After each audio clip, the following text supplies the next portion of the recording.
Move on to the story of Musa alayhi salam and Khidr, which will start from ayah number 60. Bismillahir Rahmanir Rahim. And mention when Moses said to his servant, I will not cease traveling until I reach the junction of the two seas or continue for a long period.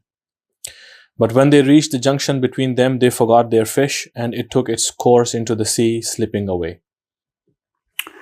The most interesting thing about this account of Musa alayhi salam is the fact that when we know through the Quran and the ahadith about the life of Musa alayhi salam, we can actually plot all of the major events in his life and have a very chronological order to it. We have just about all of it, except that this specific event in his life is so strange and conspicuous that this does not really fit in all of those accounts. So no commentary has ever been given about this event to be placed in a certain chronological point in his life. So this is a very, very strange story when it comes down to historical. When it actually happened. Yeah, historical perspective. So that's one. Secondly, through the hadith, we know that who was the companion. We also know through the Bible about that person, and he later on became a prophet for Bani Israel. And this is something which is also a very well. There are no coincidences. So this person who is actually the slave of Musa alayhi salam in this story. Yeah. This is the name of this person also is so strangely. The meaning of his name is also the fish. So this is the alphabet Noon means the fish in Arabic. So this is not something which is was it Yusha bin Noon? Yeah. So this is something which is not coincidental, and also the fact that whatever happened, we're going to go into detail now. This actual word hutahuma is not a regular word for the fish. Samaka is the word for the fish in the Quran as well. Yeah. So in this specific case, hutahuma is used, and hut, of course, is fish, but it is not a. See, this whole surah is so strange in terms of choice of words that we have to wonder as to why certain words were chosen. And we're going to go through the Dhul-Qarnain story, and we'll find out that in a lot more detail and diversity, so that we better understand that unless we have a very open psychological window, we might not be able to get the real meaning out of it. However, coming to this story, this is something which is narrated in the commentary of all of the Mufassirin, who actually talk about how this happened and what was the order given to Musa alayhi salam. And he could not stop unless, of course, he really had to. He had to travel as far as he could to find that person, because he was looking for Khidr alayhi salam. So, for that purpose, he was instructed by Allah to keep traveling until he reaches the junction of the two seas. Yeah. Now, this word, the two seas, Bahrain, this is something which is also to be factored in. Whether it was just a water reservoir, which is also a lake or whatever, or it was actually the two seas, because there is no junction of the two seas at that time. Now we know the Panama Canal is, or the Suez Canal. Sorry, the Suez Canal is a very later make of the man. We made that later, joining the Mediterranean Sea with the Gulf of Arabia, the Arabian Sea. Before so that, are you trying to say that before this there were no junction of the two seas? So this is not the sea. Nowhere in the world. Well, there always is going to be. Of course, this is in Argentina or Chile. And in South Africa, there is a junction of the two. But right now, how do you know, like, what place was this? Like Middle East? Yeah, well, wherever he started from, of course, has to be between Egypt and Palestine, right? So wherever he was going, it's a little too extraordinary for us to actually just try and put him in Cape Town or Chile. Yeah. So this is a travel by foot, and it seemed as if this is a journey in the Arabian deserts or close to Egypt. Well, literally inside the place where Bani Israel was. So we don't know. See, that's the best part about the story. We don't know. Okay, so here in 61 ayah, they reached a junction and they forgot their fish. Yeah. And he says, the servant says, it took its course into the sea, slipping away. Well, that's a word which I do not know why they use that, because most of the translators do not use this word slipping away. Yeah. Some use burrowing, which actually is the actual meaning. Burrowing is digging in. And most of them use the word saraba as a tunnel. A tunnel. Yeah, yes. Yeah. So this Sahih International does not use this word because it's keeping it light. It's keeping it really light. So when you look at this word saraba, you'll find out that the meaning actually is making a hole and, a tunnel and digging in. So this fish made a hole in the sea, through a tunnel, and it just, this sabilahu means long enough pathway that it actually went in. It just went straight in to the tunnel. So it just didn't just vanish. It actually went inside a pathway and it just went into the sea. Now this is a literal translation of the word, which most of the translators like there was a use. tunnel going into the sea, which the fish took. Yeah. Also, the fact that we know through ahadith that this fish was actually marinated, not only dead but marinated.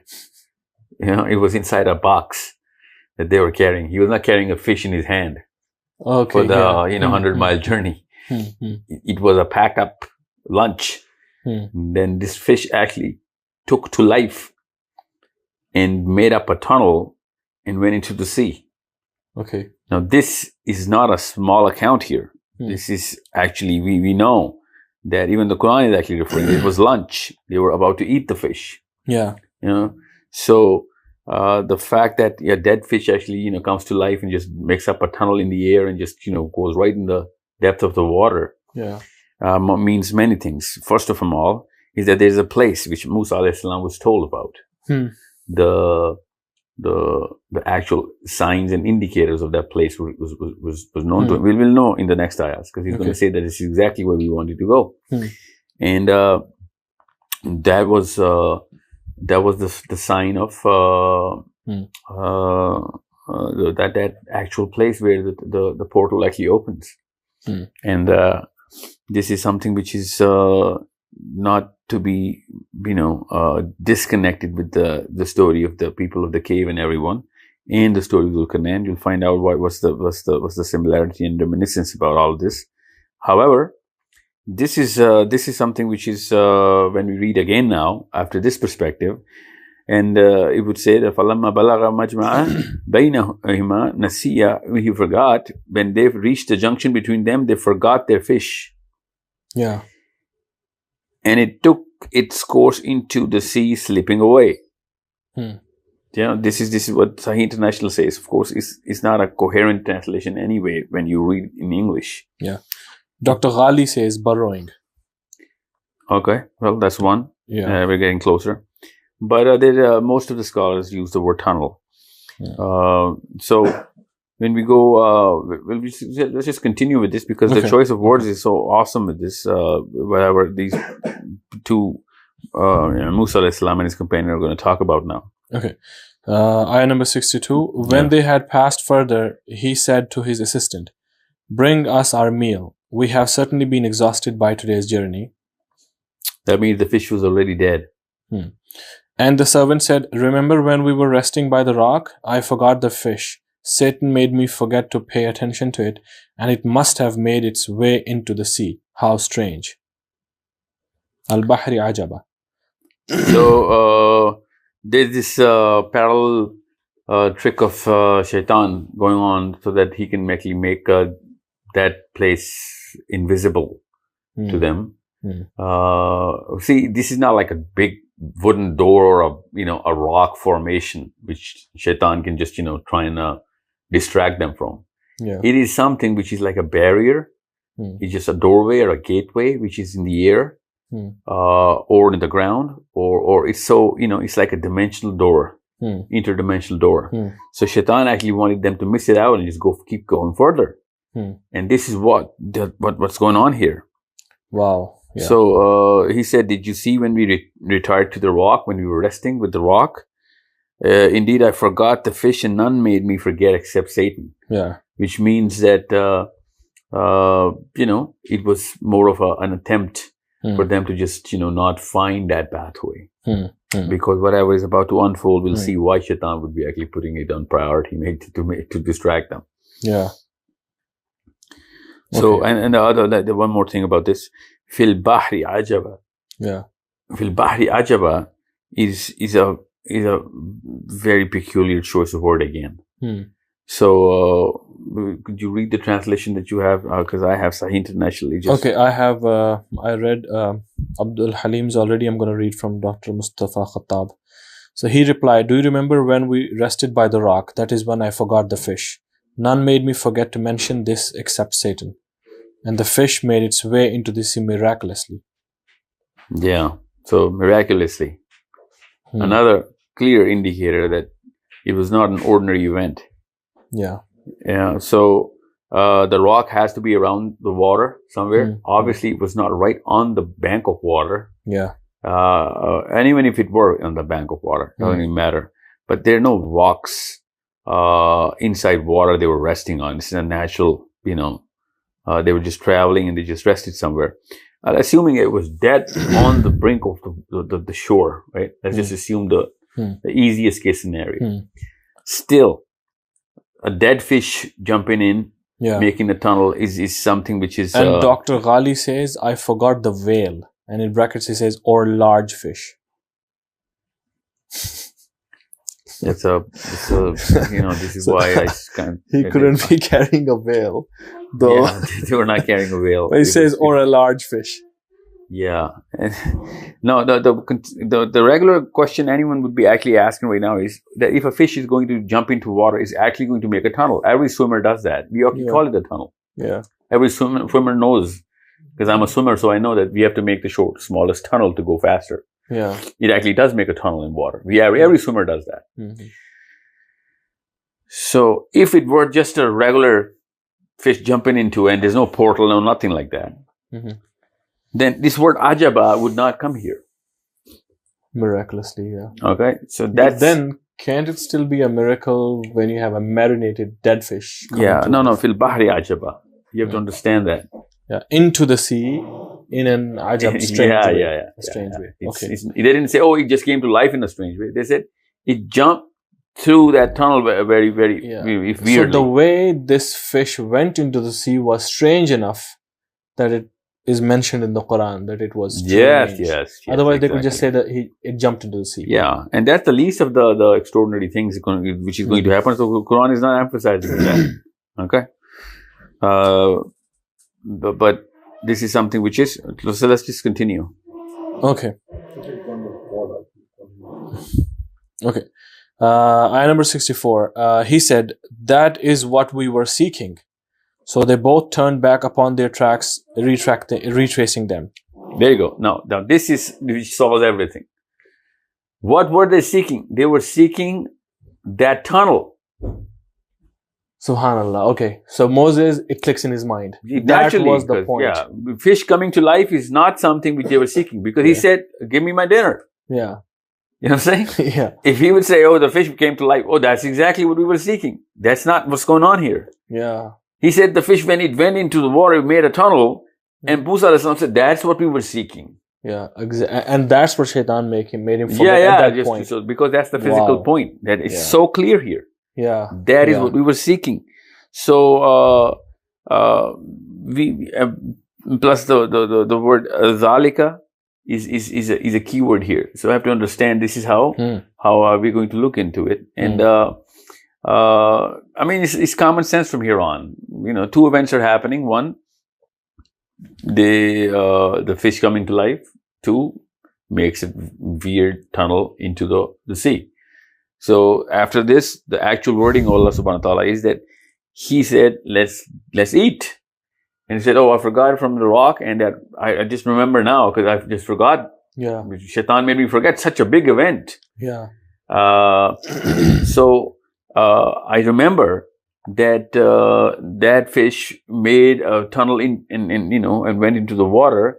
And now that you've asked me about the fish, now I remember. Yeah. So as soon as he said that, Musa alayhi salam is talking about that key that Allah subhanahu wa ta'ala told him that if you find that tunnel, you are going to that's the point where the next going to part find of my the story guy will who's you know, yeah.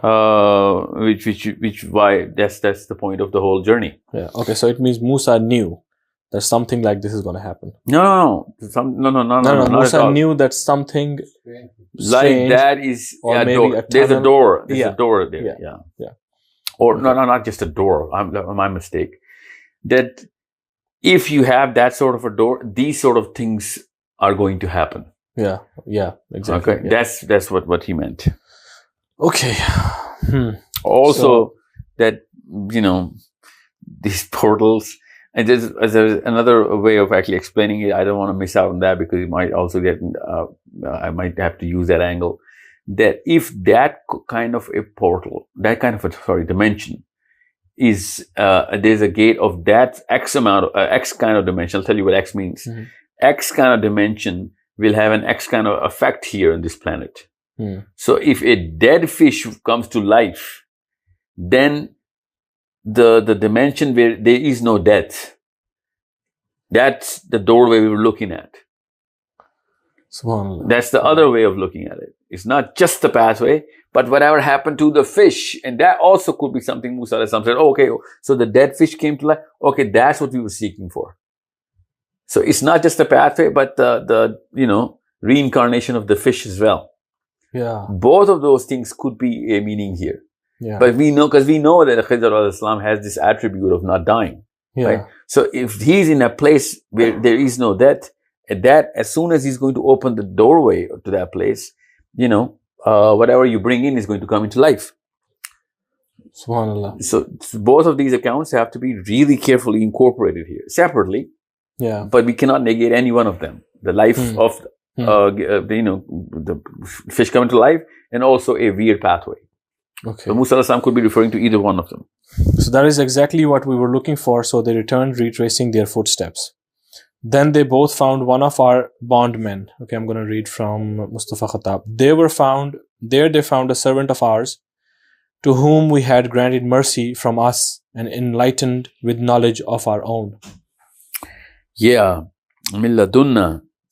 Milladunna means from us, directly. So, now that's something which is a point of debate for ever since the 1400 year span of scholars of what kind of ilm this is. That. Yeah, we have a term which is ilm ladunni. This is the word they use from. Yeah. This is why they call it ilm ladunni. Yeah, that is like some ilm that is directly from God. Directly from God. Yeah, so this is why they choose this word ilm ladunni, because this word in Surah Kahf is the only word, only time it actually was used for such sort of knowledge.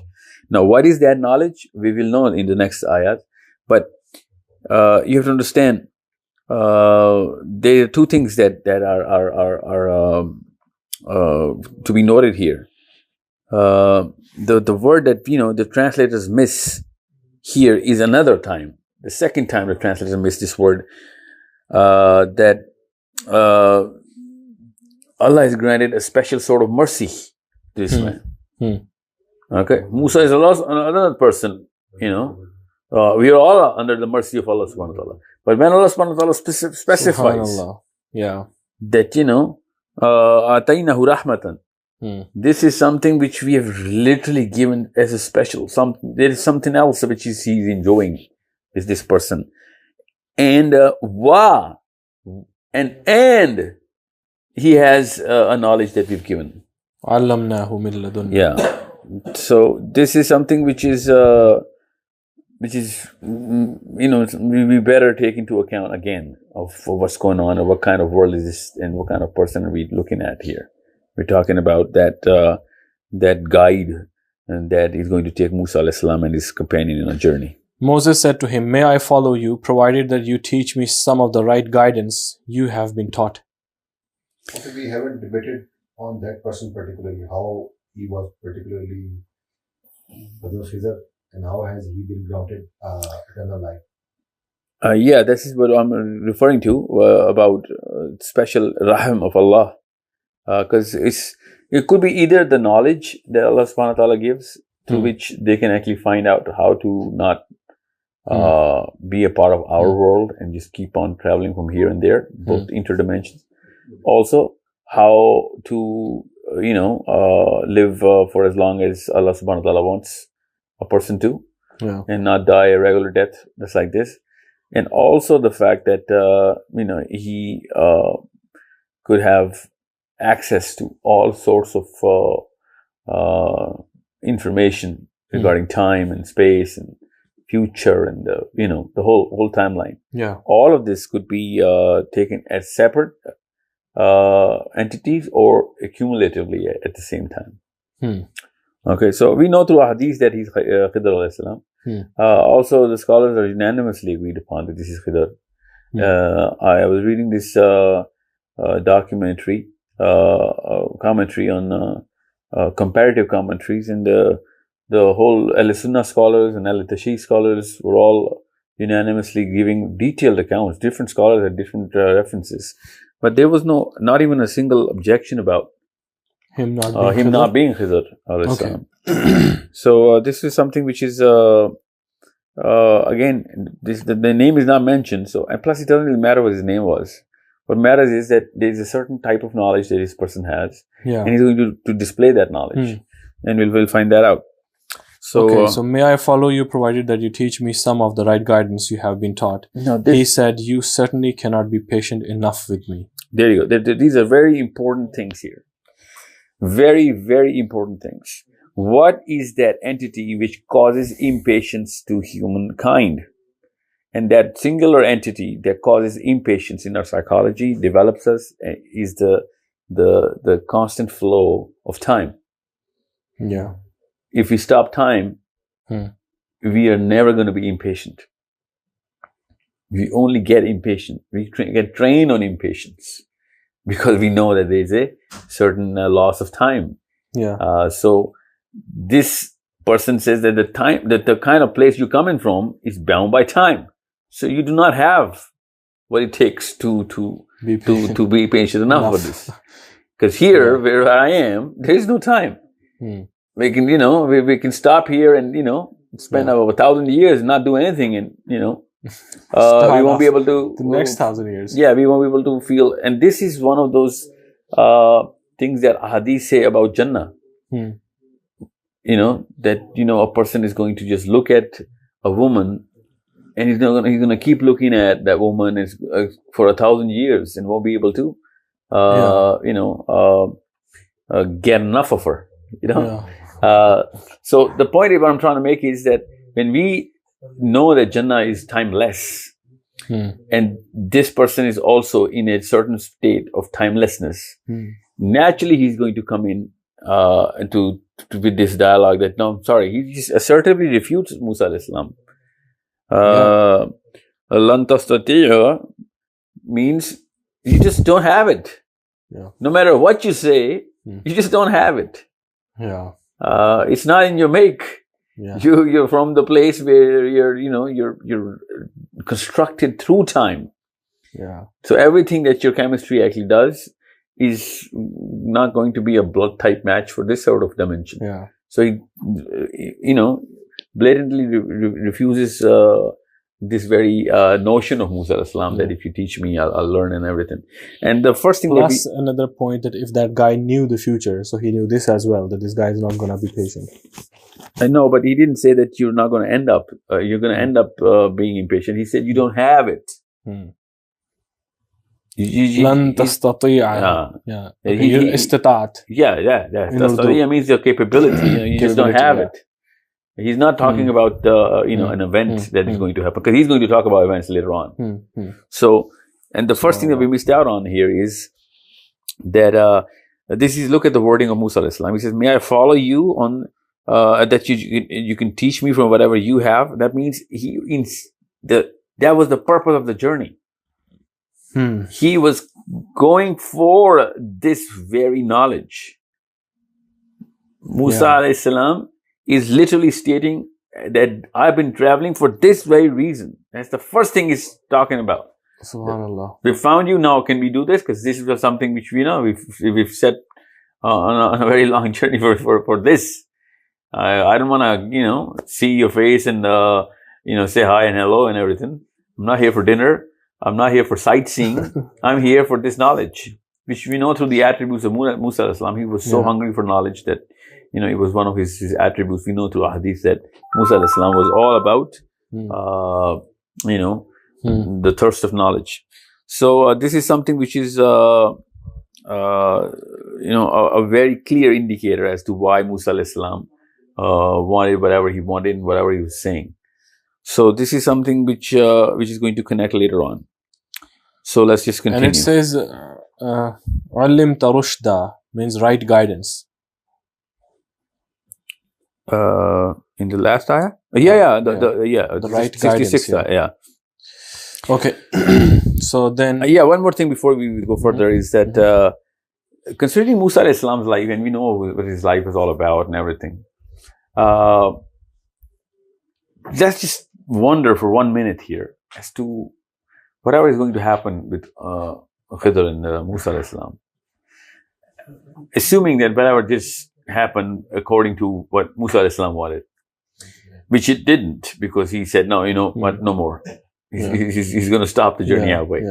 Assuming that Musa alayhi salam went through all of that. And then reverse engineering that into the life of Bani Israel and Musa alayhi salam, which we know now. What was the point? I'm just wondering, just to get a way stronger perspective. What would Musa alayhi salam do with this knowledge to the whole journey of, Musa alayhi salam and Bani Israel and Fir'aun and, till the end? Imagine this, and you'll find out a lot more depth of what this sort of technology can do. Because we know now through history, through hindsight, that Musa alayhi salam went through a lot of problems. Not just the Fir'aun problems, but post-Fir'aun problems as well through his own nation. So what was it that this kind of technology is going to do to him, to his nation? Considering that this journey took place before we don't know that, but definitely after Tur, right? So, or maybe not. We don't know. We don't know how maybe he was, given certain instructions before the Fir'aun event had happened. Through some vision.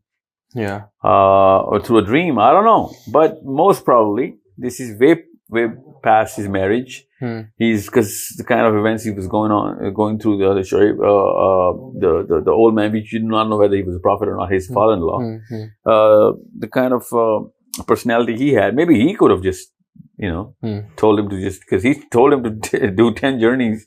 This could be one of them, but we don't know that. But that's irrelevant. What's relevant is if I know through history of what my grandfather lived like and what kind of problem he had, and then one day I find a book talking about one of his journeys to find out some sort of monument in some cave. I'll know what he was going to do because I know what my grandfather's life was all about, right? So if anyone said, hey, your grandfather was, a treasure hunter, I was like, no, he was not. I know what he was looking for and what he was going to do.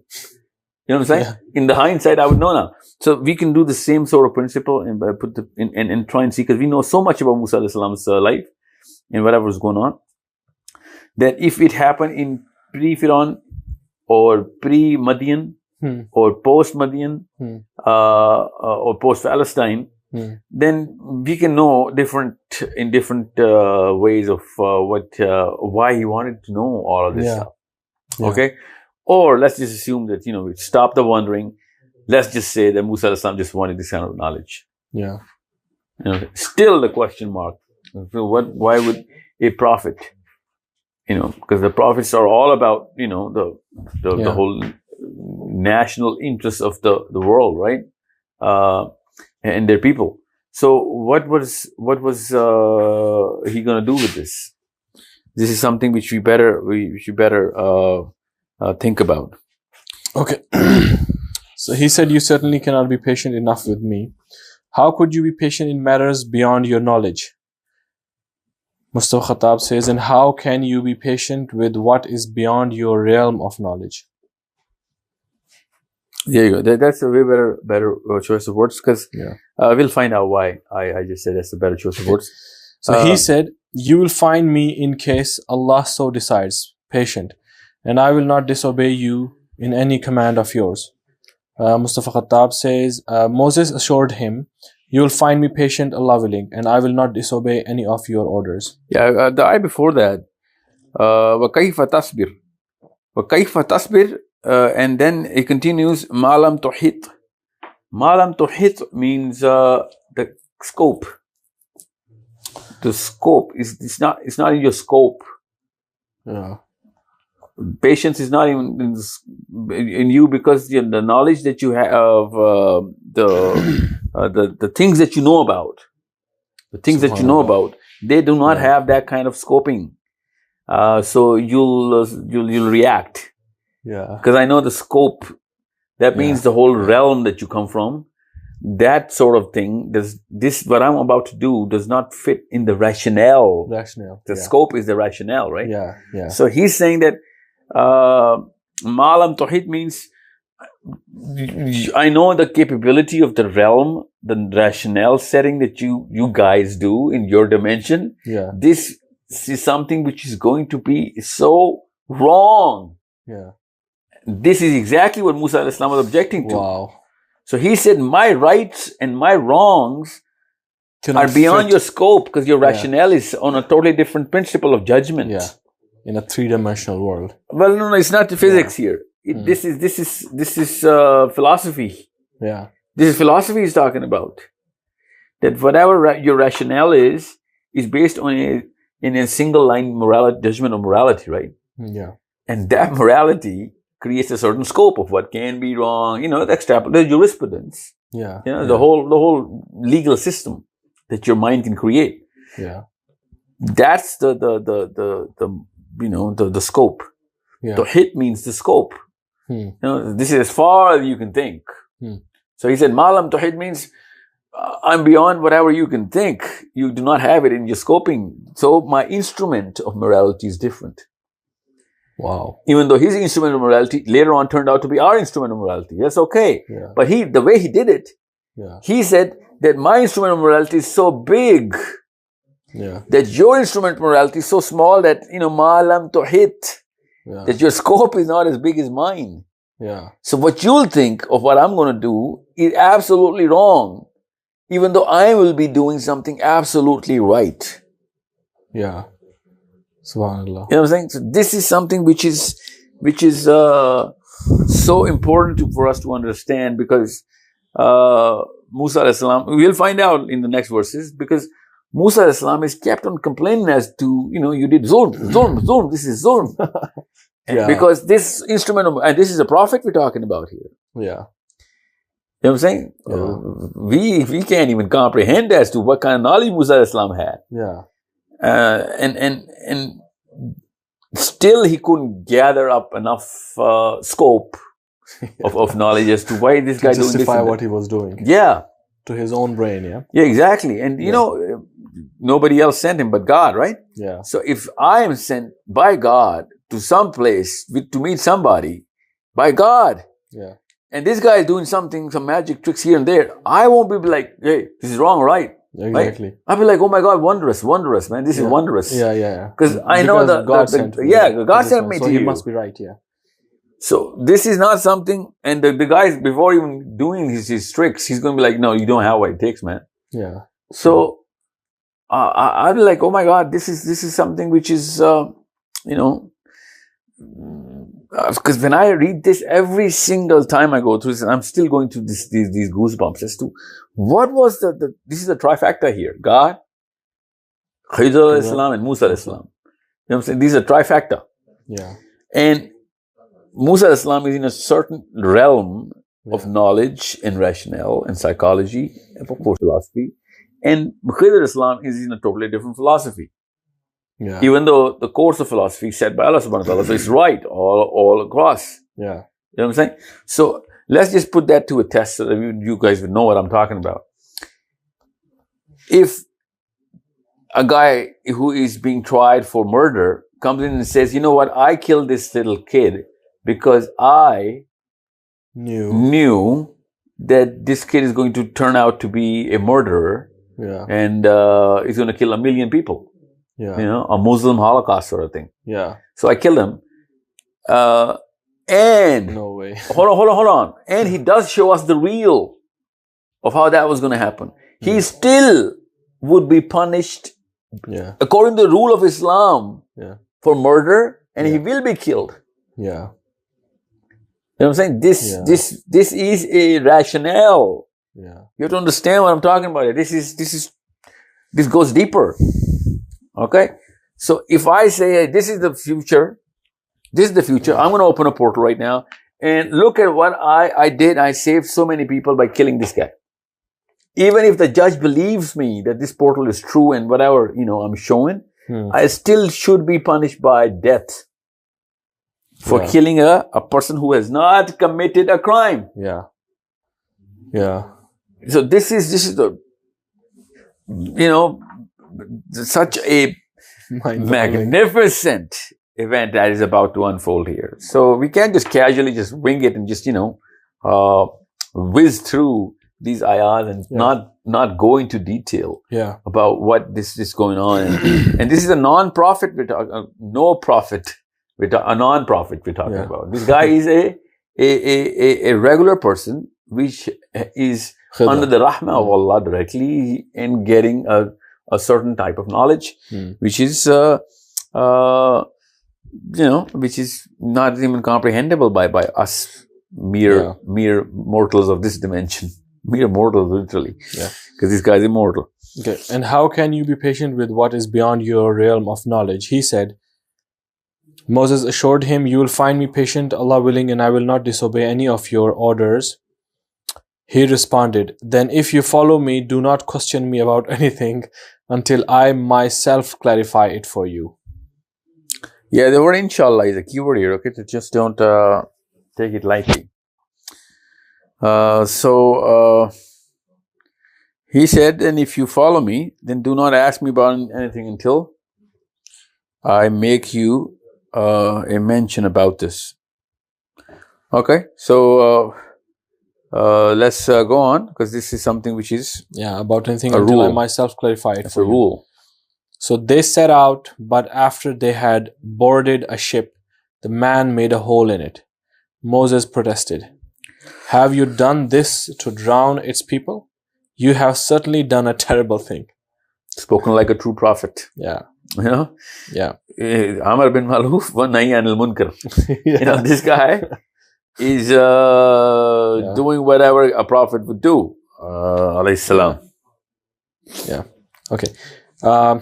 So he replied, did I not tell you that you would never be able to bear with me patiently? He said, do not take me to task that I forgot, nor oppress me with a command too difficult for me. Mustafa Khattab says, Moses pleaded, excuse me for forgetting, and do not be hard on me.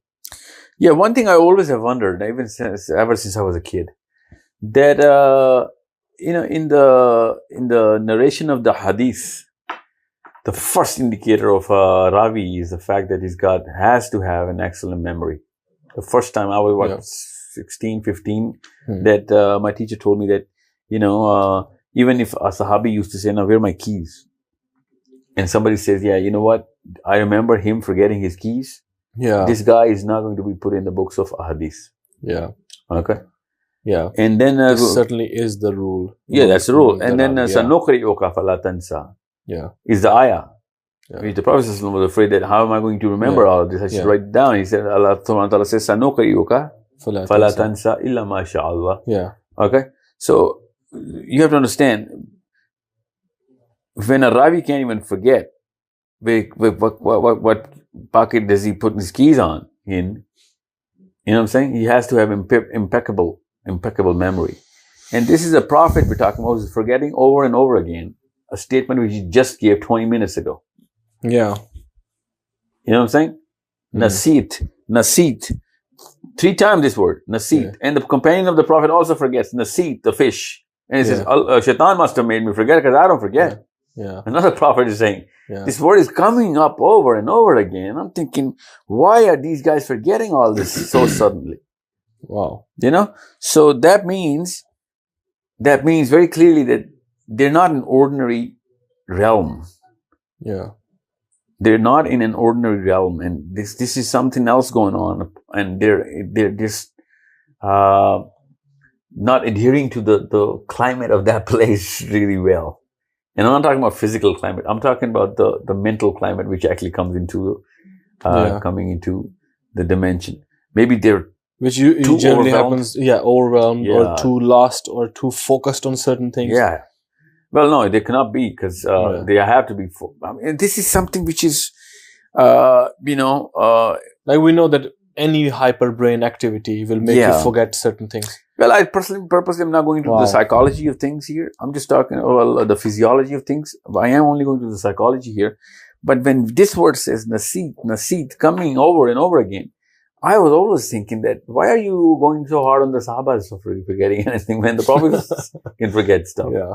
You know, which is a rule in this dimension, not in the other dimension. You know, these people are in the other dimension now. Okay, so forgive me for forgetting. Do not make it too hard for me to follow you.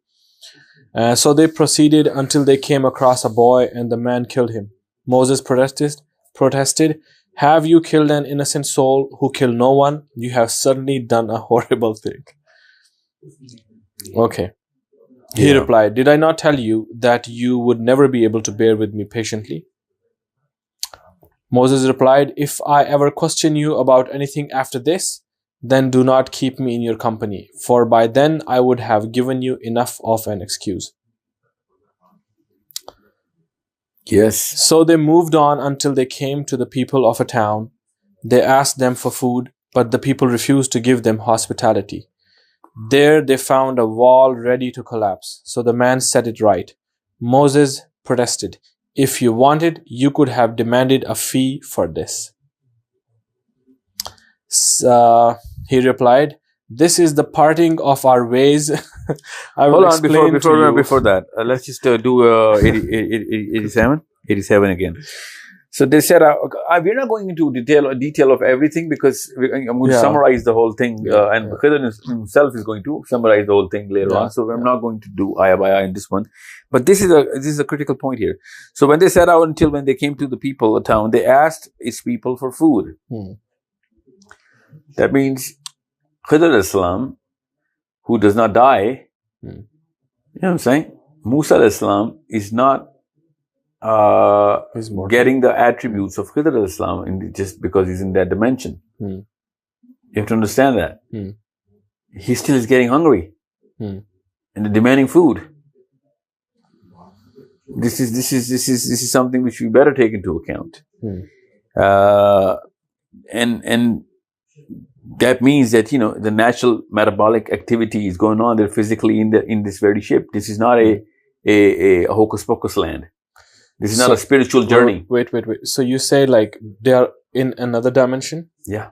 Right now. So they come to this place where like it's a town. Yeah. So this whole town is in another dimension? All of this, yeah. Okay. So in that dimension, wherever they are traveling, they come to this town. Okay. Yeah. Right. This whole town is in another dimension. Okay. Yeah. No, all of this is going to happen in the other dimensions. Yeah. Yeah. Yeah. Is it just like we have jinns exactly at the same place, but no. in another dimension? Now I know what you mean. No. These three people are going through, you know, they are in the planet of human beings. Yeah. But the way they're actually interacting with everything, you know, the journey and everything, This is a totally different dimension. In other words, when they set out from a water place, they come to this planet. But then they come to the other city. They go through the same kind of doorways. Okay. So they are in this planet, but they're traveling through a totally different dimension. Okay, I was just thinking, just like the jinns, they are at the same place but in another dimension. So I just thought like no, something like that. No, not at all. Well, could be wallahu alam, but let's just keep them all in planet Earth, and then make these three people walk through those doors which the fish travel through. Okay, so he sets the wall straight, and he says that you could have asked for a fee for this. Yeah, and he replied, "This is the parting of our ways. I will explain to you what you could not bear patiently. The boat belonged to some needy people who made their living from the sea, and I damaged it because I knew that coming after them was a king who was seizing every serviceable boat by force." Okay, I'm going to read from Mustafa Khattab, sorry. As for the ship, it belonged to some poor people working at sea, so I intended to damage it, for there was a tyrant king ahead of them who seizes every good ship by force. And as for the boy, his parents were true believers, and we feared that he would pressure them into defiance and disbelief. So we hoped that their Lord would give them another, more virtuous and caring in his place. Yeah. And as for the wall, it belonged to two orphan boys in the city, and under the wall was a treasure that belonged to them. And their father had been a righteous man. So your Lord willed that these children should come of age and retrieve their treasure as a mercy from their Lord. I did not do it all on my own. This is the explanation of what you could not bear patiently. Yeah. So, all three accounts are against Zulm. Yeah. And even though Khidr al-Islam was saving the people against Zulm, but it seemed to Musa al-Islam that he is committing Zulm. So this is a more of a training program going on of how our current logic does not really suffice for the bigger plan of logic and the way logic is treated in the bigger, what's the word, orchestra. Yeah. Of Allah subhanahu wa ta'ala. Like, it's a very common question that if God loves us, why is there so much suffering in dunya and all these kind of things? Yeah. Because everything. Things, every they don't single fit thing. on our, every single thing. Now, since the story of Musa al-Islam is over, so let's just do a summary on this. Okay. The summary is very clear. There is a very clear rationale that we all believe in. Everybody believes in, whether he's a Muslim, non-Muslim. We call it morality, and we test everything on morality. And and the word justice comes into play when we try and balance that morality. So this is something which is in this story. We know that if we try and explain Allah subhanahu wa ta'ala's planning and the grand plan through our concept of logic and rationale, it is not going to suffice for any sort of answers, which when we look at the grand plan in play at individual level and at a global level. So the plan of Allah subhanahu wa ta'ala and the justice, the concept of justice in Allah subhanahu wa ta'ala is for the billions and billions of people and everything, not just human beings, but all creation. So when we actually start to question of why Allah subhanahu wa ta'ala is doing this and that, and so much so that if an event does not fit our rationale, we start questioning and then rejecting the very concept of Allah subhanahu wa ta'ala. Hence atheism. Yeah. Hence atheism, hence antagonism, hence rebellion, hence irritation, hence dissonance, so on and so forth. Yeah. So this is a very clear lesson. That's the first lesson we get, that if a prophet can't gather that concept, then we for sure cannot, because prophets are at a totally different hierarchy of knowledge and competence at the same time. Yeah. So, like even Muslims, like believing Muslims, when they go through a certain suffering, even they are sometimes saying that, why did God do this to me? Why me? yeah, exactly. Before we actually go to the next lesson, before we go into any sort of conclusions or opinions, when the Prophet ﷺ used to be quiet at something or say something or do something, it becomes a sunnah. Yeah. And a lot of times, Muslims also use a lot of things which Prophet ﷺ let happen in front of him, or made to happen, or did it himself, becomes a lesson for everyone in the Ummah till Qiyamah. So we can't just start jumping into a straight up conclusion that, oh, Musa Islam did not have the sabr. Musa Islam did not have the sabr. Musa Islam could be on a totally different and even a higher scaffolding of the hierarchy than even Khidr Islam. And he was doing it so that the people till Qiyamah can learn. And that's the sunnah of every prophet. Yeah. They make a lot of things happen in front of them, and they go very normal, even though they know, and we have so many hadiths about this and sunnah about this, that why did the Prophet ﷺ do this? We now know that, he did it so that we can get an allowance and learning out of this. Yeah. So, for example, if the woman comes to the Prophet ﷺ and says, I have 2 proposals and I'm just looking into, I need your advice. Yeah. The Prophet ﷺ said, who and who? And she said, Muawiyah and Abu Darda. Yeah. And Prophet ﷺ said, Muawiyah is hand to mouth. He won't be able to support you. And Abu Darda does not let the stick off his shoulder. Yeah. So, in this case, the Prophet ﷺ literally was telling us that if there is an account of marriage, you have to narrate everything what you know about the proposal, the man or the woman, so that you can save your brother from any sort. Otherwise, any sort of information that you're going to give is going to be termed as ghiba. And ghibat is a sin. Major sin. Yeah. But we know that Prophet ﷺ, even if they did ghibat, even if he does not fit that bill. He's saying it for the ummah. We know that. That's our common sense. It is for the ummah. But in this case, there's another lesson.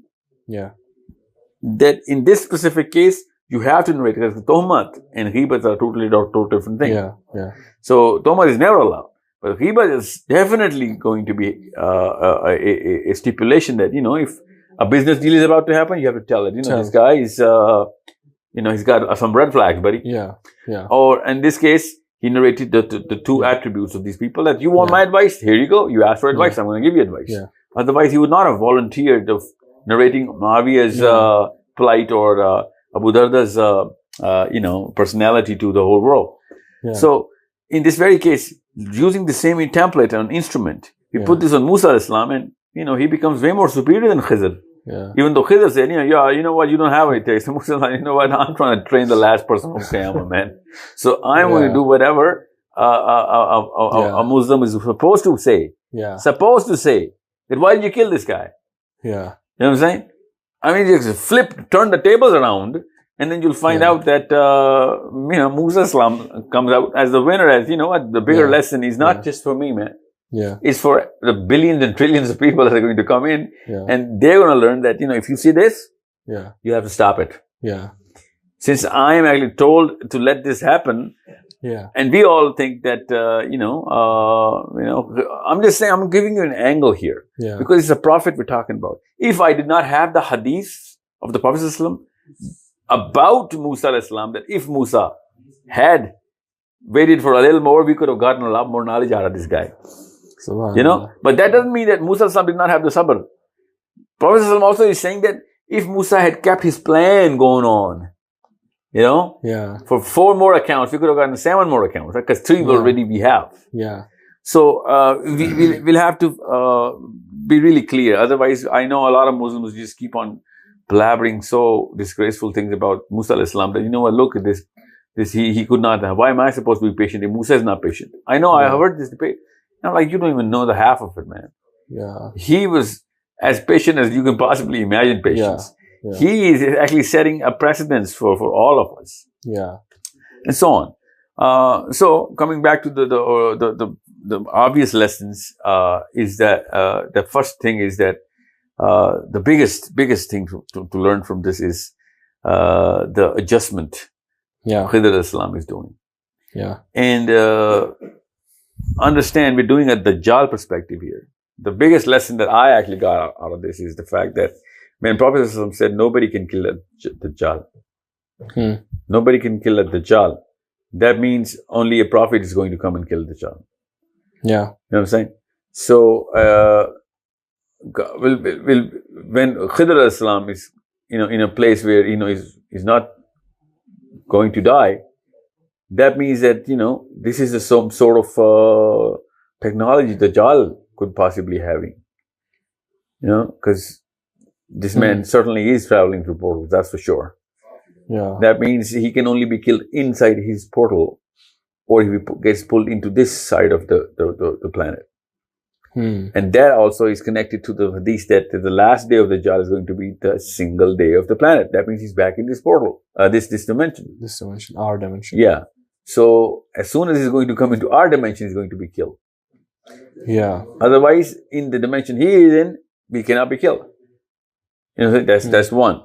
Secondly, when we know that Khidr Islam is adjusting different things, we know that he's traveling through time, because he's in timelessness, a state of timelessness. He can see clearly. He's come back from the future in our perspective, even though there is no future present in wherever he is.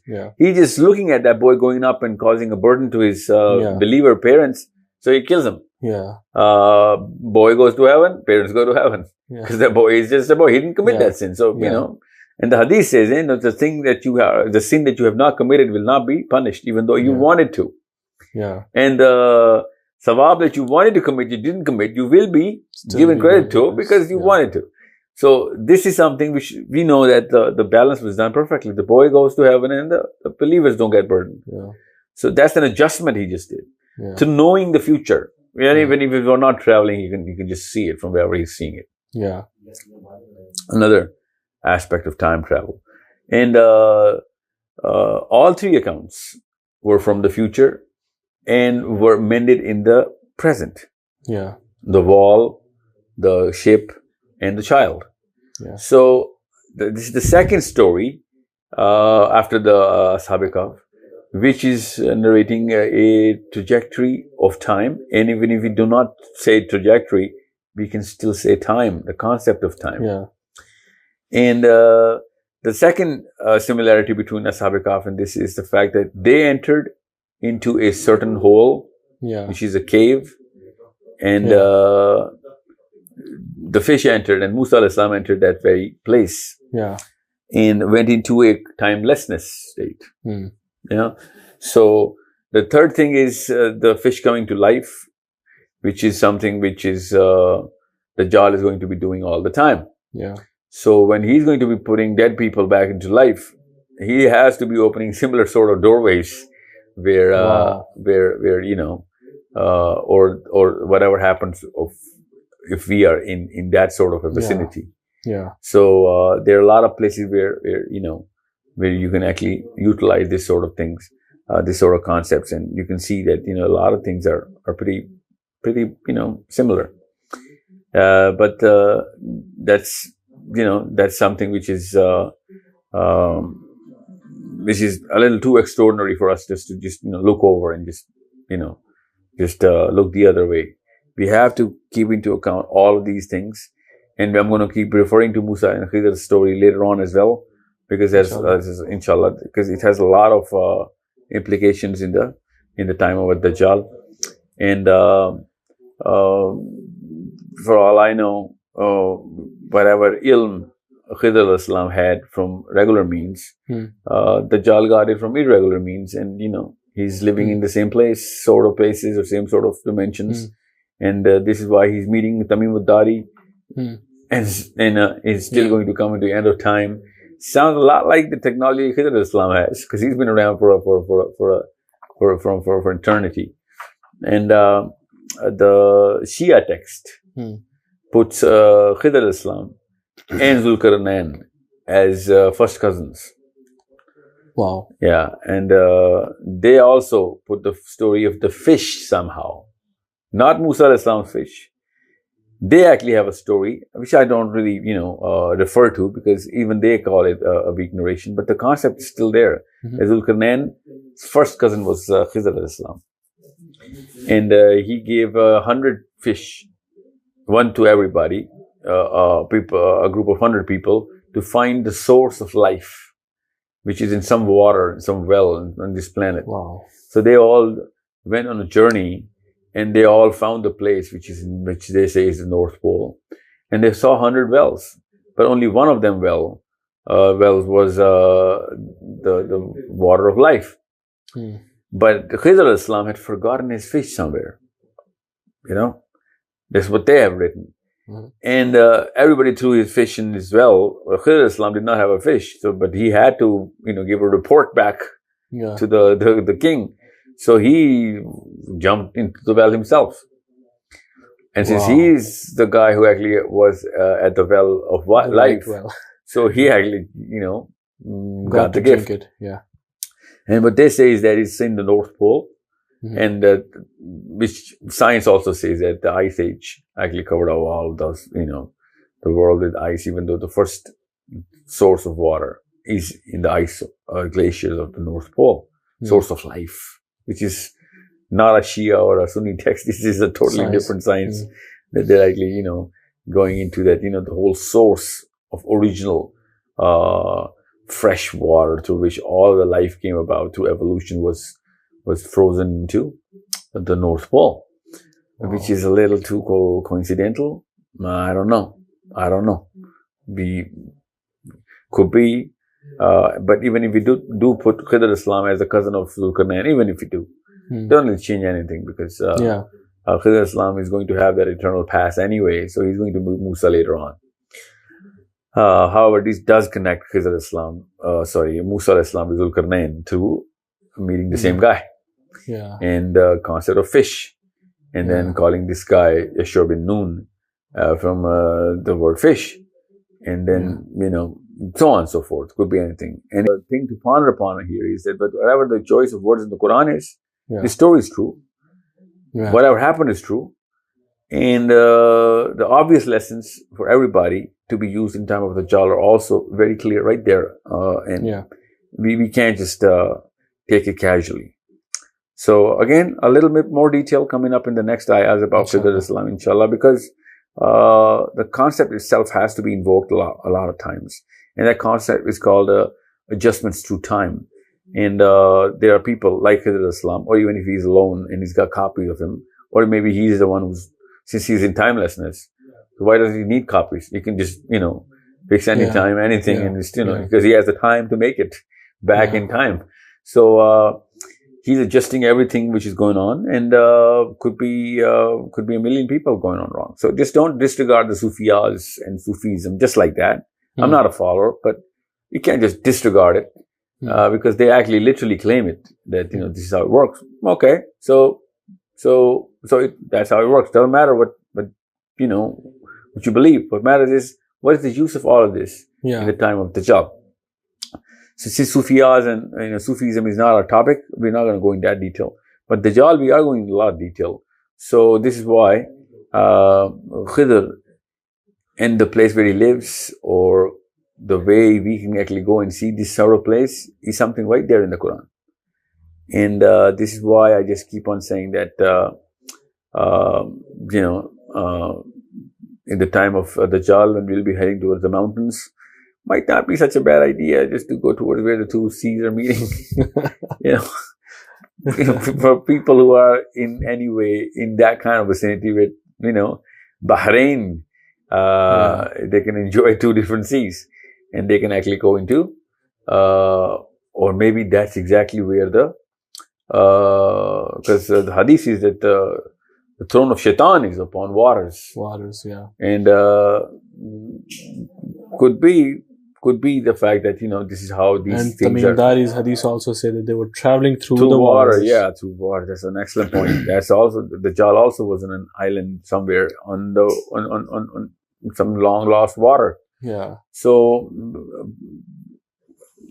personally, if you ask me, I've always believed that, this whole universe is all water, which is hadith. And the portals actually work just like on the principles of liquids, not in the principles of gas that we actually think. Certainly not in the principles of solids. So it is something which is liquid or liquidy. And that's why, every heavenly body is actually swimming. That's the word Allah subhanahu wa ta'ala used. Yeah. So even on the planet, when we actually look into different, these sort of events, we have to understand that the psychology of water. Even scientists now give all the examples of the gravity and the causes of gravity, just like the water. They give the example through the water, and they say the fabric of the space-time acts exactly like water. Like water, yes. And it's not H2O, but it is water. Yeah. And we'll have to really change or alter our psychology to understand these sort of perspectives. Yeah, the dark matter. Because Ainin Hamiyya is also water. I have to understand that. Ain is also water. Yeah. So what kind of water? This is, we're going to cover that later on, because Ainin Hamiyya is coming up, Zul Karnain. Yeah, inshallah. So water, it's water everywhere, Yeah. It's, there's a reason why the word hutimaha, the fish. Hutahuma. Hutahuma. And the concept of fish comes in so many times. Yeah. It's, it could be water. Could literally be, that sort of a water from that dimension that is actually an invisible thing, that is something that we're flowing through every single day that we don't even realize. Yeah. Because fish, a professor of philosophy once said that fish do not call water water. They call it air. Yeah. I mean, that's an amazing way of looking at this. Yeah. We call it water because we can't breathe in this. Yeah. So they call our air water. Yeah. So how you breathe here. Yeah. Wow. So this is a very interesting concept of philosophy. That, fish don't call water water. They call it air. So, why are we calling this air? Why can't we just call this water? Yeah. And treat it as water and see that Allah subhanahu wa ta'ala is calling it water. That every heaven is, separated by water. Yeah. And the takht of Allah, the arsh of Allah, is sitting on water. Yeah. So, this is, plus, on the hadith of Miraj, the Prophet said that I saw Sidratul Muntaha, and through the roots of the tree, two rivers are flowing, one is Nile and the other is Farat. That's the literal name of the same seas. Yeah. Same seas. So, it's something weird. And Nile actually goes through the lands of Musa alayhi salam. Yeah. And it's one of the only two rivers that flow in the exact opposite direction of all the other rivers in the world. Yeah. Nile flows from south to north. Yeah. This is not a coincidence. There are no coincidences here. Yeah. So that river is coming through the source of Sidratul Muntaha. So how do we fix that? We fix it through a very simple mechanism that source of water is connected to this very sort of tunnel. Portal. And that tunnel is like opens up in the right here. Yeah. Wow. So it's something which and there are two rivers, it's not just one, two bahars meeting. Yeah. Sidratul Muntaha. So it's a lot to digest, I know, but that's why we're doing a detailed session so that we can talk about every perspective that we possibly have, and through the hadith and the Quran. So it is something which we better take into account before we go into the next series of ayahs.